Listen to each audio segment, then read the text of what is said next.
الصلاة والسلام علیکہ یا سیدی یا رسول اللہ وعلی آلک وصحابک یا حبیب اللہ الصلاة والسلام علیکہ یا سیدی یا رسول اللہ وعلی آلک وصحابک یا حبیب اللہ الصلاة والسلام علیکہ یا سیدی یا رسول اللہ وعلی آلک وصحابک یا خاتم النبیین۔ آپ تمام احباب حضور علیہ السلام کے غلام تشریف فرما ہیں تو ہمارے پیر و مرشد حضرت شیخ الحدیث علامہ خادم حسین رضوی صاحب رحمۃ اللہ تعالیٰ علیہ آپ فرماتے ہیں کہ بزدل اور ڈھلے بندے دی بس دی گل ہی نہیں ہے، دین دی گل کرنا۔ کبھی بھی بزدل کمزور انسان وہ دین کی بات نہیں کر سکتا، کبھی بھی بزدل کمزور دل انسان و حضور کی عزت ناموس کی پہرے داری عقیدہ ختم نبوت کی حفاظت نہیں کر سکتا۔ سنیں جی حضرت حسان رضی اللہ تعالیٰ عنہ، آپ چونکہ آقا و مولا کے درباری شاعر بھی اور نعت خواں بھی ہیں، آقا و مولا کی موجودگی میں آپ نے نعت مبارک شریف پڑھی، تو جو آپ نے نعت پڑھی نا اس کے ایک شعر کا ایک مفہوم میں آپ کے سامنے بیان کر رہا، تو اس کا ایک شعر ہے جس کا مفہوم یہ ہے کہ حضرت حسان فرماتے ہیں کہ آقا و مولا حضور علیہ السلام صلی اللہ علیہ وسلم، آقا و مولا کی جرت، آقا و مولا کی شجاعت، حضور علیہ السلام کی بہادری اور آقا و مولا کی ہمت، اس شان کا آغاز جس جگہ سے ہوتا ہے نا، آپ فرماتے ہیں کہ حضور کی ہمت کا آغاز یہ ہے کہ اگر پوری دنیا بھی تن تنہا آقا و مولا کھڑے ہیں، جلوہ گر ہیں، اگر پوری دنیا بھی ننگی تلواریں لے کر آقا و مولا کے سامنے کھڑی ہو جائے، آقا و مولا اکیلے تن تنہا پھر بھی پوری دنیا کے اوپر جو ہے وہ بھاری ہے۔ یہ ہے کہ آقا و مولا کی ہمت، جرت اور بہادری کی شان کا جہاں سے آغاز ہوتا ہے۔ آگے جو آپ نے جو اگلا شعر ہے، آپ سے کسی نے پوچھا کہ جناب بتائیں تو صحیح آخر ایسے کون سی وہ وجوہات تھی کہ صحابہ 313 سن 2 ہجری ہے، پاؤں میں پہننے کے لیے جوتی نہیں ہے، 8 تلواریں ہیں، 9ویں تلوار مسلمانوں کے پاس کوئی نہیں، 297 صحابہ بغیر تلواروں کے چلے، 8 صحابہ کے ہاتھ میں تلواریں ہیں، 2 گھوڑے جون سے ہیں وہ ہیں مسلمانوں کے پاس، پورا کفر آگے کھڑا ہو گیا، 17واں روزہ بھی ہے، کھان واسطے کھجور نہیں، پین واسطے پانی کا قطرہ کوئی نہیں۔ پھر کسی نے حضرت حسان سے پوچھا کسی تابعی نے کہ جناب آپ نے آقا و مولا کا ظاہری زمانہ جو سے وہ پایا، تو آپ بتائیں کہ آخر وہ کون سی قوت تھی کہ 8 تلواریں لے کر آپ نے پورے کفر کو اٹھا دیا؟ تابعی کہنے لگے آپ بتائیں کہ آخر وہ کون سی قوت تھی کہ جناب ایک مدینہ کی ریاست سے حضور کے وہ غلام چلتے ہیں کہ جب قلعہ خیبر کا فتح ہوا تو اس کے بعد جو تو صحابہ کھجورہ کھان لگے، 13 سال مکی دور ہے، 8 سال مدنی دور ہے،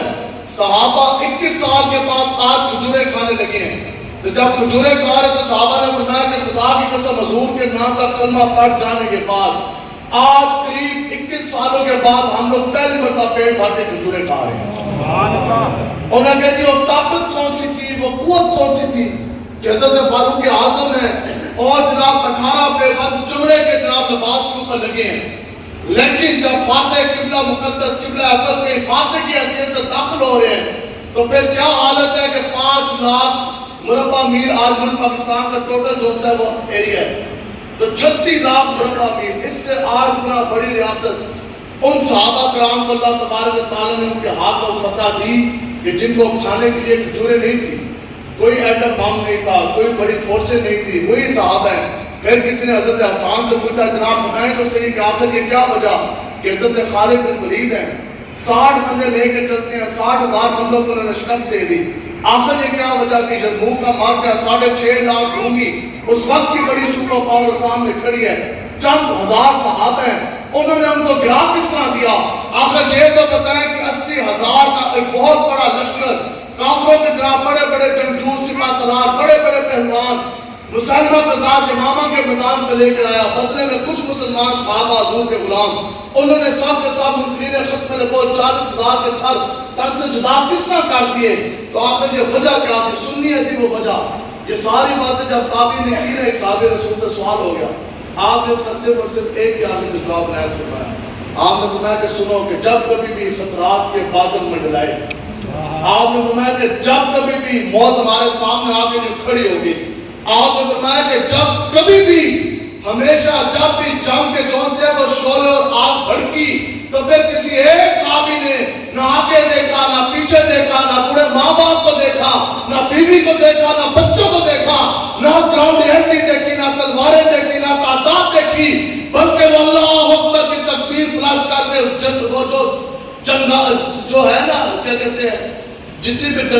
جنگیں تھی جو ان کے شعلے تھے تو اللہ اکبر کے نعرے لگا کے پھر خطر اس میں جو سے وہ کود پڑے۔ تو وجہ یہی تھی کہ اقبال کہتا ہے کہ زوال بندہ ہے مومن کا بے زری سے نہیں۔ اقبال کہتا ہے کہ آج جو حضور کی جو امت، آج جو مسلمان امت جو سے وہ اتنے نیچے آ گئی، اقبال کہتا ہے کہ زوال بندہ ہے مومن کا بے زری سے نہیں، سبب اس کا کچھ اور ہی ہے جو تو خود جانتا ہے۔ آج 150 کروڑ سے زائد مسلمانوں کی حکومت ہے، اور اگر 12 اسلامی ملک آپ کو گنائے جائے، ملک پاکستان 9 لاکھ فوج، ایران، افغانستان،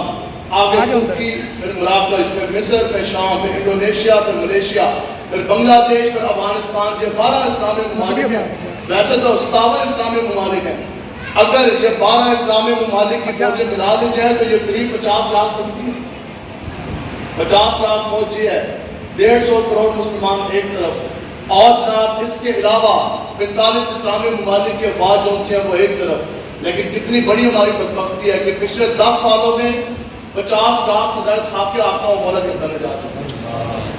اور آقا و مولا کے خاکے بنا جانے کے بعد ان کی پرنٹنگ پریسوں میں ان کی چھپائی کر جانے کے بعد پوسٹر جو سے کافروں نے اپنے ملکوں میں فٹ پاتھوں کے اوپر آ کے بیچے ہیں، ایک ایک $2 اور پاؤنڈ کی قیمت کے اوپر۔ اور ہمارے جو حکمران ہیں آج ہم کہتے ہیں ہم کہتے ہیں ملت اسلامی ہے، ایک کہتا ہے جی میں مجاہد ناموس رسالت ہوں، ایک کہتا ہے جی میں تو محمد بن قاسم کا وارث ہوں، ایک کہتا ہے جی ہم تو مدینہ کی ریاست کے دعوے دار ہیں، وہ بنائیں گے۔ 80 سال ہو گئے یہ جتنے اوپر بیٹھے آج تک اسمبلیوں میں تو بل پاس ہوئے، اسمبلیوں میں لڑائی ہوئے، جھگڑے ہوئے، لانگ مارچ ہوئے، دھرنے ہوئے، احتجاج ہوئے، جناب ان کے آپس میں اتحاد ہوئے، پرچے کٹے،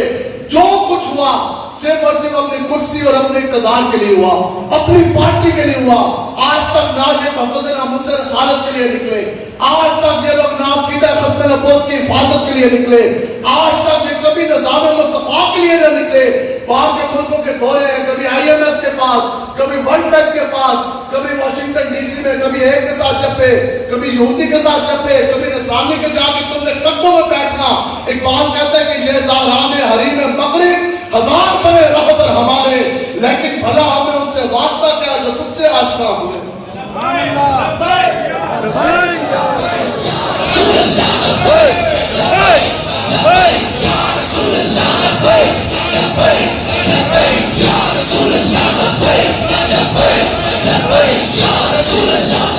آج لوگ ہی سوال کرتے ہیں جناب ٹھیک ہے آپ بتائیں آپ نے کیا کیا؟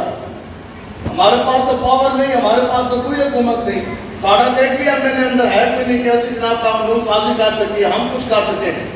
لیکن کچھ نہ ہونے کے باوجود میں آپ کو ایک بات بتاتا ہوں جو تحریک لبیک نے کیا۔ ویسے تو بہت سی داستانیں رقم ہوئی الحمدللہ۔ آج ملک پاکستان کا یہ قانون ہے کہ کوئی بھی انسان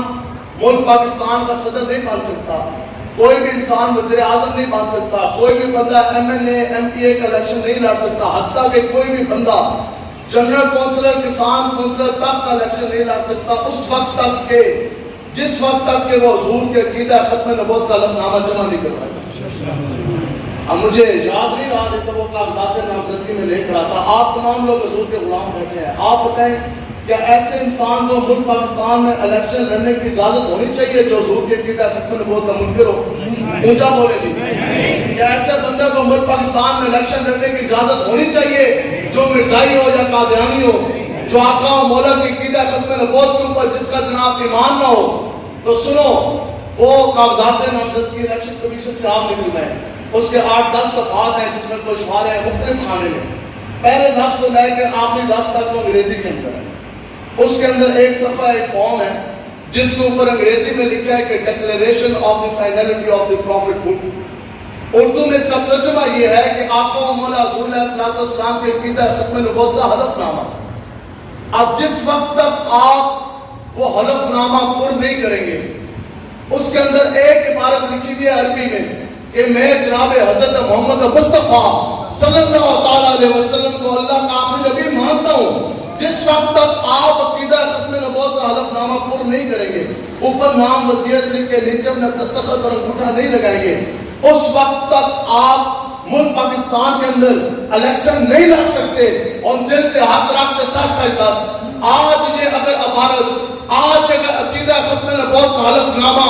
ملک پاکستان کے کاغذات نامزدگی میں آج بھی چمک دمک رہا ہے، تو کیا وہ عمران خان کی وجہ سے، کیا وہ نواز کی وجہ سے، شہباز کی وجہ سے، اور بھٹو کی وجہ سے، زرداری کی وجہ سے، بلاول کی وجہ سے، یہاں گجرات کے چودھریوں کی وجہ سے؟ نہیں نہیں، آج بھی اگر عقیدہ ختم نبوت کا حلف نامہ کاغذات نامزدگی کے اندر موجود ہے تو وہ صرف اور صرف تحریک لبیک یا رسول اللہ کی وجہ سے.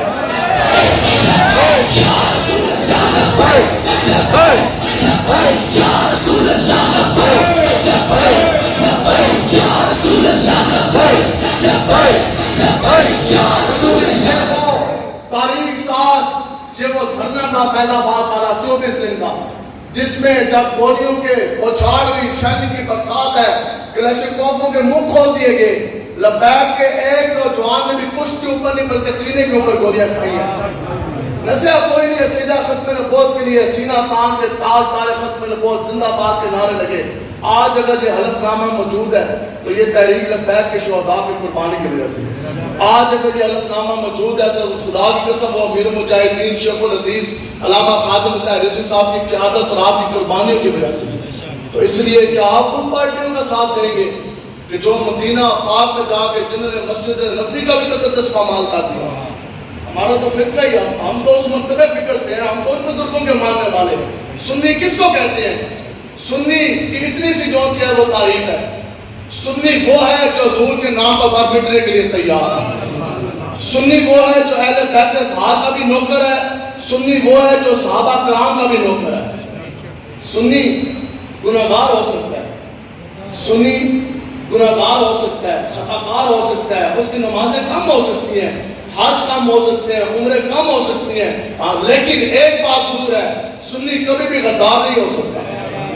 سنی نہ حضور کا گستاخ ہے، سنی نہ صحابہ کا گستاخ ہے، سنی نہ اہل بیت اطہار کا گستاخ ہے، اور سنی نہ اولیاء کرام علماء کرام کا گستاخ. سنی گستاخ نہیں ہے، با ادب، با نصیب، بے ادب، بے نصیب. جہاں ادب ہی ادب ہے تو آپ ان فرقوں کے ساتھ جانا چاہتے ہیں. ایک فرقہ وہ ہے جن کے منہ بھی کالے، جوتوں بھی کالے، چودروں بھی کالے، جو صحابہ کرام کو وقت گزارے کرتے ہیں، بکواس کرتے ہیں. آپ ان کے ساتھ رہنا چاہتے ہیں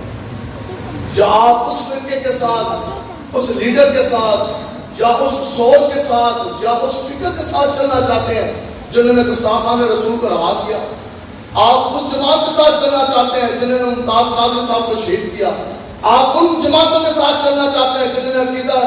ختم نبوت کے اوپر ڈاکہ ڈالا؟ آپ اس فکر کے ساتھ چلنا چاہتے ہیں کہ جنہوں نے مسجد نبوی شریف کے اندر اپنے دنیا دار کمینے لیڈر کے زندہ باد کے نعرے لگائے، جنہوں نے مسجد نبوی شریف کا تقدس پامال کیا؟ اس وقت بھی اگر سب سے زیادہ خادمین اگر ہے نا بیت اللہ شریف میں، حرم میں اور مدینہ پاک کے اندر میں ممبر رسول میں بیٹھا، اس وقت بھی سب سے زیادہ اگر تعداد ہے تو وہ تحریک لبیک یا رسول اللہ والوں کی ہے. آج بھی اس خادم کے ساتھ میرا رابطہ ہے، وہ خود فون سے میرے ساتھ رابطہ چکتا کرتے ہیں. ان کی ڈیوٹی کیا ہے کہ وہ بیت اللہ شریف جو خانہ کعبہ شریف ہے نا، وہ اس کی چھت کے اوپر چڑھ کے اس کی صفائی کرتے ہیں. اور کہتے ہیں کہ جدوں بھی ہوتے جانا نا خانہ کعبہ بیت اللہ شریف کی چھت کے اوپر، تو اوپر ہم لوگ صفائی کرتے ہیں، اس کو متر کرتے ہیں، مزید جناب متر لگاتے ہیں اور صفائی کرتے ہیں ساری. تو وہ کہتا ہے کہ خدا کی قسم اس کے ہفتے بعد تک میں اپنے ہوش و حواس میں نہیں ہوتا. تو میں اس کو پوچھا، میں کہ اس کی کیا وجہ ہے؟ تو وہ کہتا آپ کو نہیں سمجھ آئی. کہتا ہے کہ بیت اللہ شریف ہے، اس کے اوپر اللہ تبارک و تعالیٰ کے انوار و تجلیات کا نزول ہی اتنا ہوتا ہے. تو پھر جن بابوں کے ہم ماننے والے ہیں، ہم وارث ہیں اعلیٰ حضرت امام احمد رضا خان بریلوی کی سوچ اور فکر کی، اعلیٰ حضرت کی فکر کی ہے کہ جب اعلیٰ حضرت یہ نا حج آستے تو پھر اس کے بعد یہ مدینہ پاک، اعلیٰ حضرت نے کیا فرمایا؟ آپ کو میں کہ حاجیو کعبہ تو دیکھ لیا، آؤ اب کعبے کا کعبہ دیکھ لو۔ ہم اعلیٰ حضرت امام احمد رضا خان کی فکر کے بارے سے ہم کہتے ہیں اللہ تبارک و تعالیٰ مجھے اور آپ کو ہم سب کو باادب حاضر نصیب فرمائے، بولو آمین انشاءاللہ۔ لیکن شرط کیا ہے کہ باادب حاضر؟ ہمارے بزرگ جو ہیں کہ حضرت امام مالک صاحب رحمۃ اللہ تعالیٰ علیہ اتنے بڑے وقت امام اور اتنے بڑے آپ شیخ الحدیث تھے کہ دنیا کے مختلف کونوں سے لوگ آ کر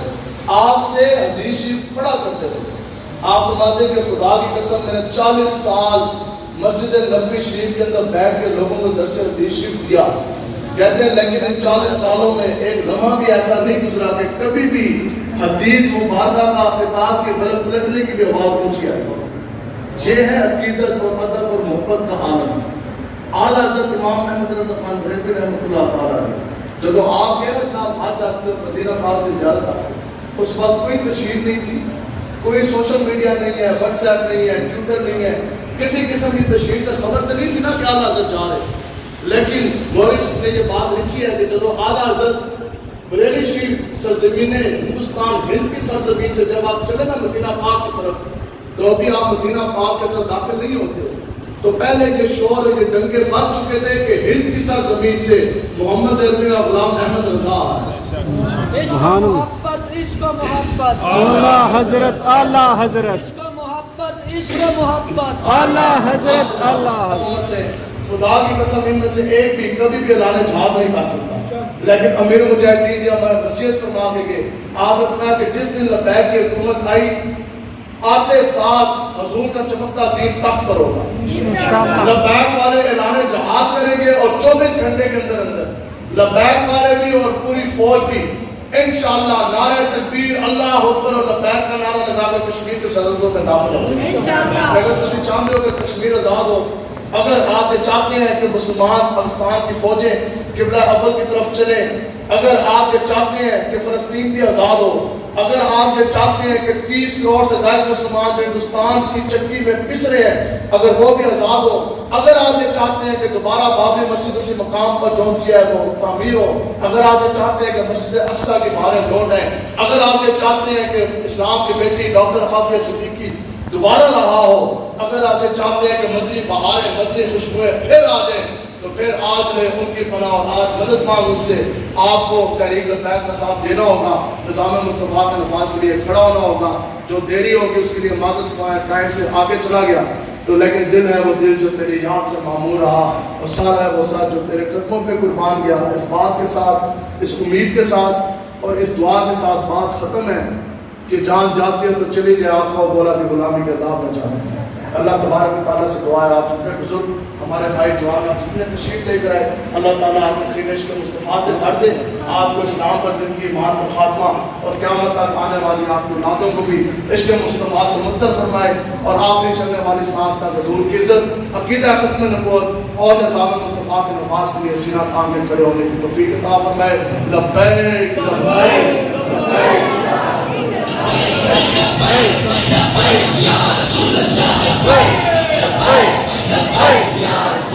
تمام آپ سنتیں